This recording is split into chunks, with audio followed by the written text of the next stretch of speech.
আসসালামু আলাইকুম ভিউয়ার্স, আজকে আপনাদেরকে দেখাবো কিভাবে অর্গানিক পদ্ধতিতে অ্যাসপারাগাস আবাদ করা যায়। এখানে দেখতে পাচ্ছেন আমরা একটি বিডি মাধ্যমে অ্যাসপারাগাস রোপণ করেছি। তো আপনারা দেখতে পাচ্ছেন এখানে কিন্তু আমরা 1 মাস পর পর কিন্তু ছাঁটাই করে দেই, অনেক ঘন হয়ে যায়। তো এই যে গাছগুলো আপনারা দেখতে পাচ্ছেন, তো এগুলোর আসলে কোন যে অংশটা খাওয়া হয় সেটা আপনাদেরকে দেখাবো। তো তো আমরা এই অ্যাসপারাগাসের এই অংশটা বিক্রি করে থাকি।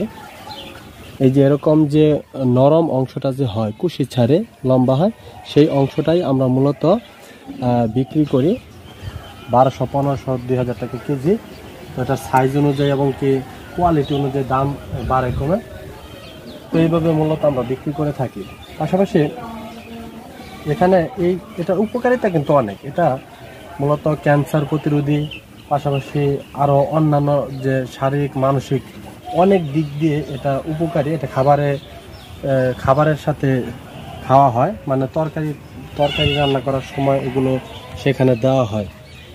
তো এগুলো অনেক পদ্ধতির মাধ্যমে খাওয়া যায়। তো এটা স্বাস্থ্যের জন্য খুবই উপকারী। তো আপনারা চেষ্টা করবেন বাড়িতে যদি খোলা জায়গা থাকে, ছায়াযুক্ত জায়গা থাকে, সেখানে কিন্তু আপনারা এইভাবে একটু বিডির মাধ্যমে সেখানে কিন্তু অ্যাসপারাগাস রোপণ করতে পারেন পারিবারিক চাহিদা মেটানোর জন্য। তো পারিবারিক চাহিদা মেটানোর জন্য আপনারা এটা করতে পারেন, যাতে করে আপনারা পরিবার নিয়ে খেতে পারেন। আর এটা কিন্তু ক্রয় করে খাওয়াটা লস।